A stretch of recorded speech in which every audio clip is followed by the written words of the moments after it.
Welcome into Phil's Tax Hacks and Other Retirement Facts with CPA and personal financial specialist Phil Putney. Now let's get rolling with today's show. Welcome into another edition of Phil's Tax Hacks and Other Retirement Facts, and we're going to talk about some key financial decisions or some things to think about during major life events on this episode of the podcast with Phil. What's going on, my friend? How are you this week? Doing really good. Doing good. Any major life events come down the pike this week? No major life events, thankfully. Good? Okay, that's good. But you certainly see your fair share of these. Yes. What you do, right? So there's a ton of them on our list. We're going to kind of pare this down to some of the ones I think you see more regularly and kind of talk about that. But whether it's, there's so many big life events that have just been happening over the last couple of years, and they can certainly rock our financial plans, and they can really change things in pivotal moments. So in this episode, we're going to dive into a few of these, whether it be our first one, which is going to be remarriage. There's a lot of excitement to that, right? Right. There's some exciting things there, but we also want to make sure that we're dotting some I's and crossing some T's there. So absolutely, that's going to be kind of the idea on the episode. We're going to get into some big things here. So I think I've got 6. We'll see if we can get through all 6 of these. So let's just jump in and get rocking. Remarriage. Sounds good.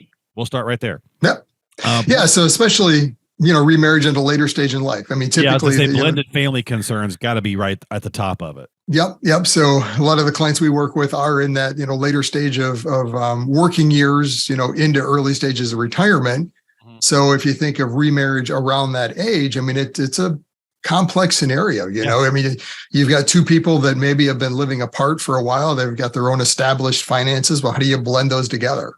And I mean, at that stage, it's pretty hard for most of them to just kind of throw it all in one bucket and start moving forward, right? Yeah, we get married at 22. We usually you don't have much, right? I got a couch, you got a bed, or whatever. It's not that I got not that many assets to put together. That's it. That's pretty easy. But when you've been, saving for years, and now that you're coming into a marriage at that later stage of life, blended families. I mean, there are all sorts of things to consider there. Especially when you're starting to name beneficiaries. So what happens if one of you passes away? You've named your new spouse now as the primary beneficiary. Well, you've got to be careful with that. Not to say anything, nefarious is going on, but I mean, if just legally, if that happens, and again, I'm not an attorney, but if you named your spouse, your new spouse as primary beneficiary, and then they pass away, well, who did they name as beneficiary? Right. You might have just disinherited your own kids. So there's a lot of different things that need to be worked into a strategy up front, both from just a budgeting, how we're going to work, are you still kind of both contributing to one pot of money to pay all the expenses, or are you paying certain expenses, they're paying the other? I mean, it's, that kind of takes away, I guess, some of the romance. But when you're talking about remarriage, maybe this is the time to be more practical. Like my wife and I, it was her second marriage, but not mine. And it was just my first one. But still, we just made sure we dotted some I's and crossed some T's on it. Right. And there wasn't a whole lot to it. But why have those problems later on if you don't need them? Don't wait for later on, because that's when problems happen, right? Later on happens, and all of a sudden, if it's not taken care of, it's a mess. So maybe debt. Maybe it's just as simple as you're getting married and one person's coming into it with a lot of debt and the other person doesn't. That's fine. How are you going to handle that? I mean, if you know it and you can address it, right? So just make sure that, and then you're talking with your financial professional, working together to kind of say, okay, how do we fix this going into this so that we don't have it become, because the biggest two issues typically in marriage, right? Number one is usually money. So you don't want it to be an issue for this new marriage later on in life if it hasn't been addressed up front and handled properly. So that you don't have to go to the next one. Clearly a big one. Obviously, a lot of retirees, or I guess a lot of people over 50, are getting divorced more than ever. They're calling it divorces and so on and so forth. So what's some things here? Yeah. So division of assets at this point, how do you divide the assets that have been accumulated? I mean, has one spouse been primarily kind of the accumulator? The other spouse was maybe, more taking care of the kids and at home. Right. They don't have as many assets, but I mean, you still both been part of this marriage and household for years. So how do you start to divide the assets up? Yeah. and the debt. We did a podcast on this a while Yeah, back. we did. Bill, We dove into this one a lot deeper saying earlier. like, hey, So. like don't just take the house because you're like, well, I want the house and you can have the cash. That may not be the best move, right? So right. House isn't liquid. What about a mortgage? Does it have a mortgage? You can't just inherit that mortgage. You've got to get reapproved yourself because it's got both of you. I mean, there's all these different moving parts. Tax liability.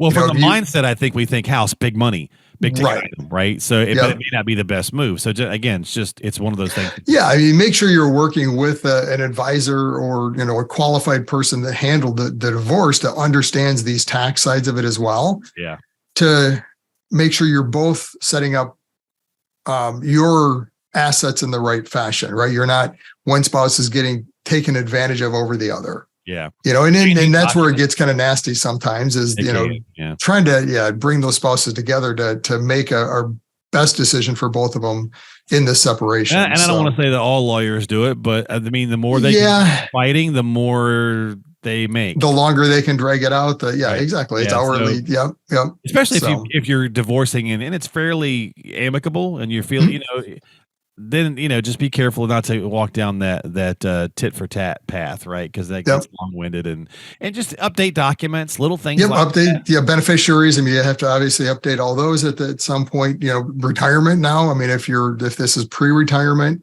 that totally changes your retirement plan. One thing, you've gone from married filing joint to single at this stage, unless you get remarried. I mean, that changes it again. But when you're planning early on, what is a single plan look like into retirement from a tax standpoint? Same tax bracket, just much more condensed.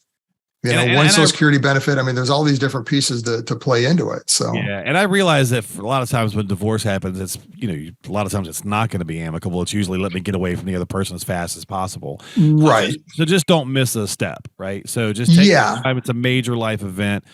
Try to take the time to find, especially again if you're talking about doing this over the age of 45 or 50, because there's just a lot more going on than typically what we have at 20. So right. And with any of these, you have to, or any financial decision, really, you have to kind of step back from that emotional side of it, which is hard at that point, right? Because you're going to make the wrong choice if you're looking at it emotionally and I just want out, I'm done. You can have the house, I'm taking it, or whatever it is.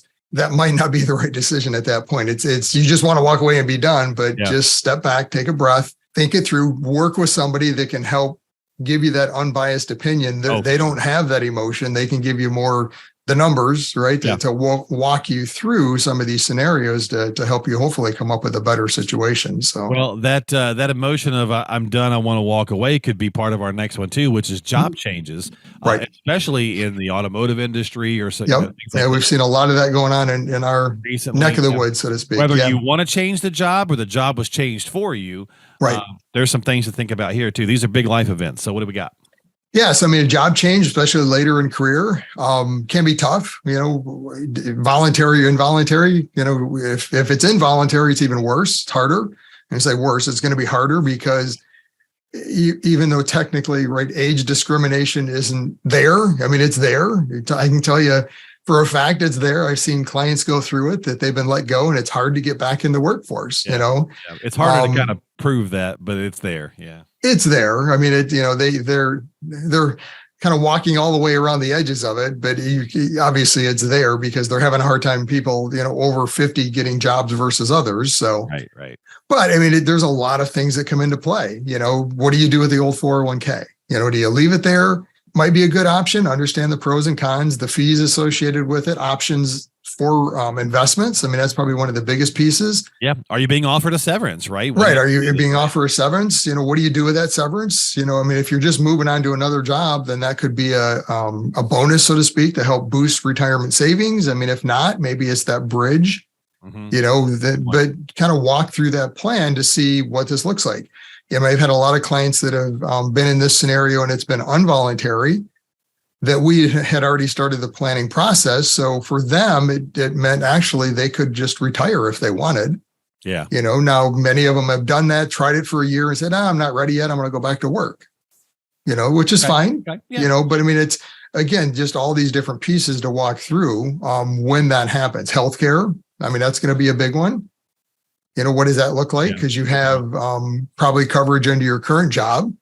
You have COBRA for that 18-month period of time, which historically, COBRA has always been looked at as the kind of the worst option. Oh, why would I consider COBRA? That's the most expensive option. Yeah, it's funny how that's not really the case anymore. I was going to say the reality is today, that's probably not the case. In fact, it's probably your better option.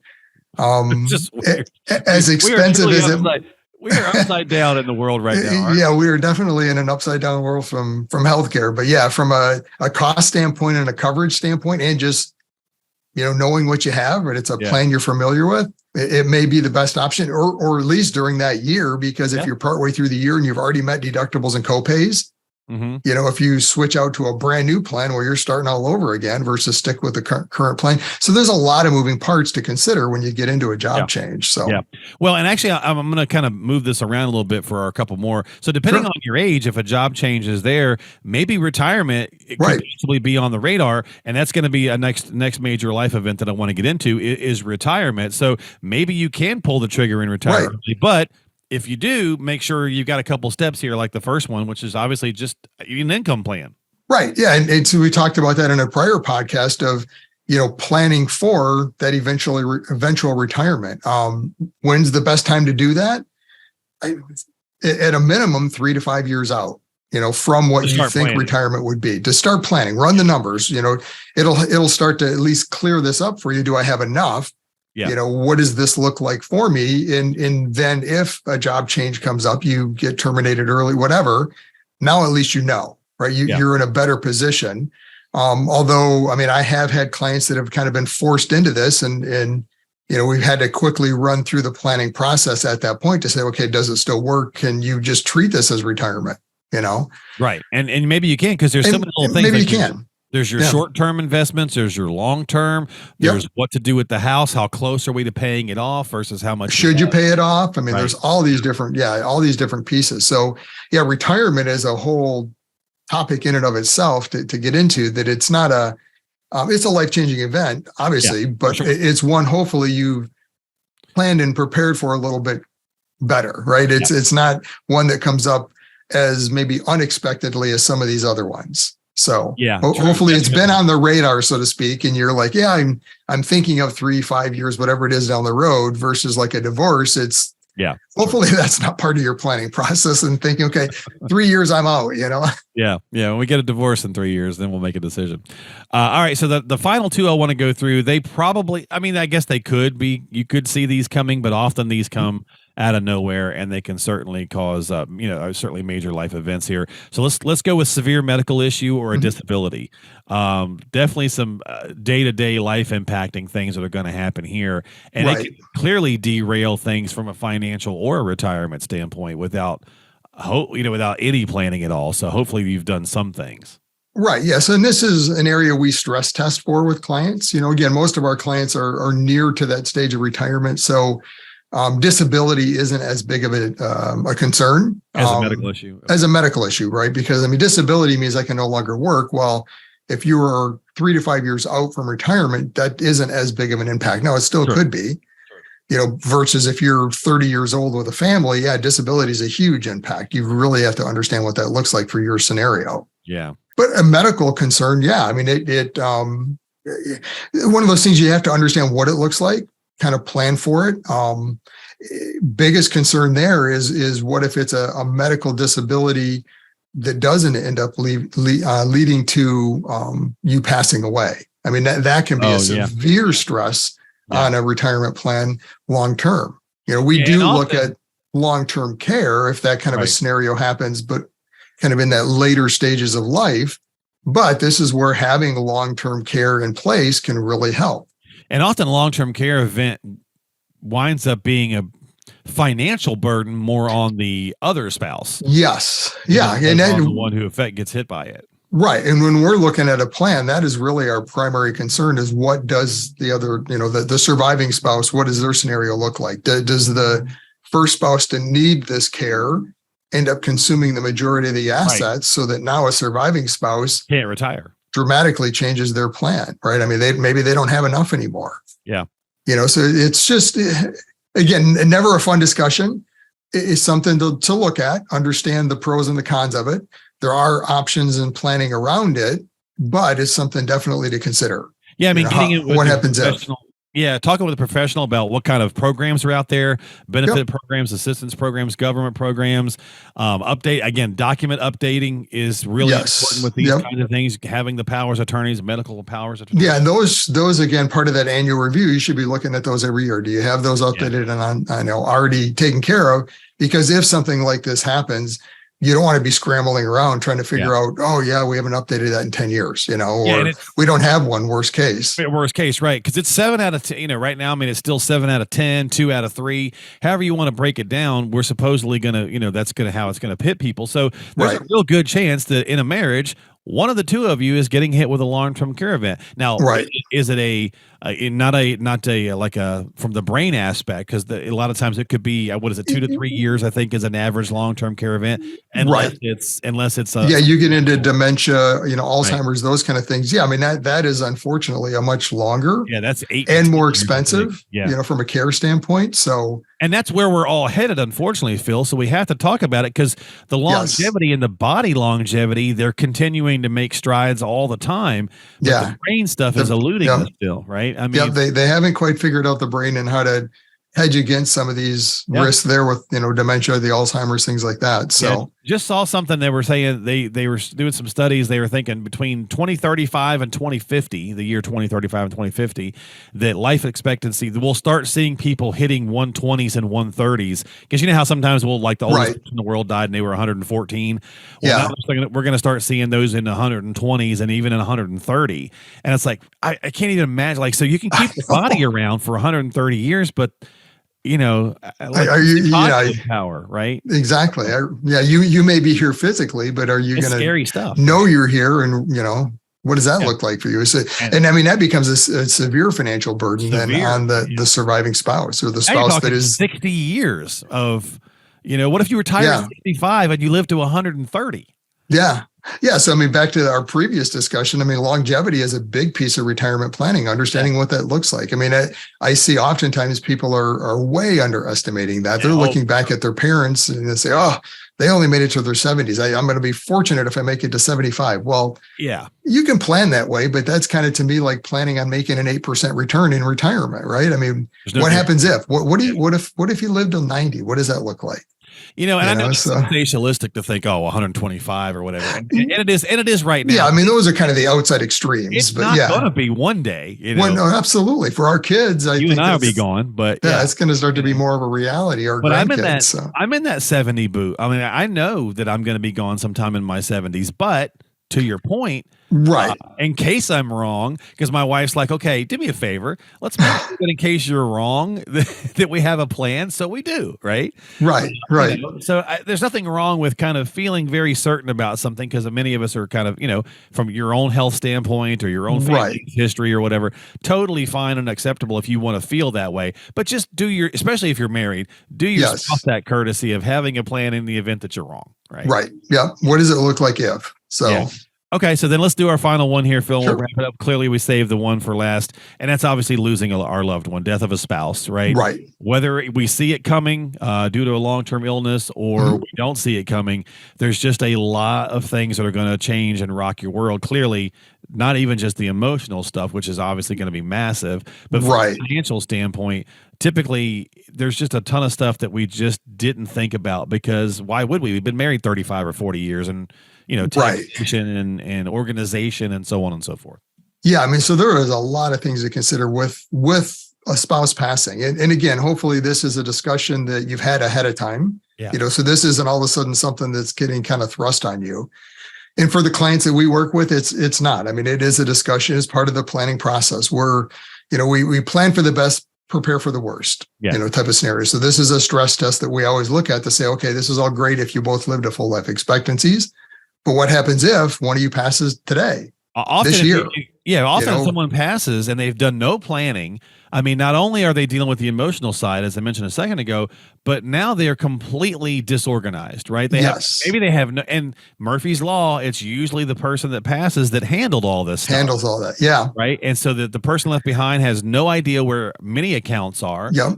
Passwords, I mean, logins. There's so many there are so many things. Yeah. So we put together what we call our family estate organizer binder for our clients, kind of as the end of the planning process.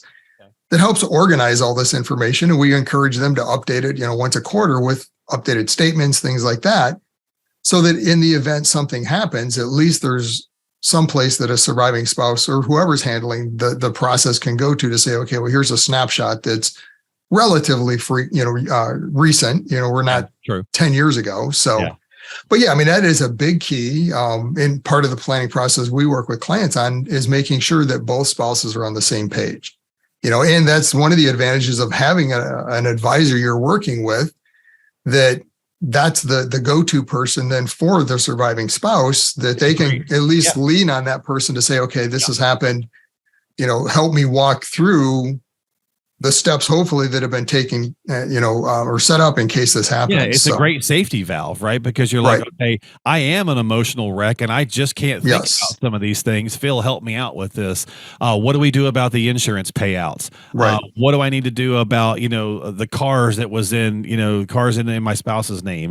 I mean, there's just all these little There's things. all these different things. Yeah. I mean, tax rates have changed. You're now single. You lose Social Security benefits, the lowest of the benefit. I mean, there's all these different pieces that have happened that you now have to have a plan so that when that happens, what does it look like for you? You're not having to dramatically change your lifestyle at that point. So yeah, it's interesting. I've talked with people, Phil, like the lady we bought our house from, her husband had passed away, and she spent they had no planning and they had no nothing. She spent 3 years going through and dealing with all the stuff before we bought the house was one of the final pieces. She spent 3 years cleaning up their kind of proverbial life, I guess, if you will, from a financial and a document kind of standpoint. And, she said to me, on the one hand, it was great because it was kind of therapeutic because she didn't have time to think about the fact that she didn't have time to think about losing her husband. She was just busy doing these things. So on the one hand, it helped her with the grieving process. She's like, but on the other hand, it also set me back on the grieving process because I never really got a chance to do it. Because you were forced into this scenario of all of a sudden cleaning up this mess. That really stuck with me. I thought that's pretty interesting, and I don't want to wish that on to my spouse. Right. Yeah. I mean, having a plan in place for them financially is vital. Understanding how that works, but just making it as easy in that time as can be. I mean, it's going to be an emotional time for them. Obviously, they're going to have to grieve and go through this, but you don't want them to be forced into some emergency financial decisions, where you've got a mortgage and it's in, the only the spouse's name that passed away. And now all of a sudden they're having to deal with all this stuff really quickly, right? I mean, how does all this take place? I mean, there's all these different pieces. Make sure everything's set up properly, stress test the plan, make sure it works in the event that something like that happens. Yeah. So not a fun discussion, but I mean, in our practice, it's something we're starting to see every year. I mean, there's, a spouse passing and it's just a stage of life. I mean, it happens. It's something that's all going to happen to us. So we're all going to pass. And it really stuck with me. And I thought, if nothing else, we kind of leave with that message, that thought of don't kind of rob your spouse of their opportunity to grieve, right? To miss you and process all that stuff because they're so busy trying to keep, the financial life from falling, everything you've built from falling through the cracks, right? Right. It's a tough, interesting animal. And a lot of it can be avoided by simply having those tough conversations, those tough discussions, sitting down with a professional, going through some stuff, getting these things done. And you guys that's what financial professionals do. They make it a lot easier to work through this stuff. So if you got questions about major life events and how they could affect you, get onto the calendar with a qualified professional like Phil. You can reach out to him at philstaxhacks.com. That way you can subscribe to us on Apple or Google or Spotify or YouTube for prior shows, or catching future episodes of the podcast. But also if you just need to schedule some time to come in for a consultation and a conversation, you can find him at 248-888-7530, 248-888-7530, or again, you can just stop by the main website, which links everything back around, philstaxhacks.com. Phil, great discussion, man. Thanks for hanging out, buddy. Right. Thanks.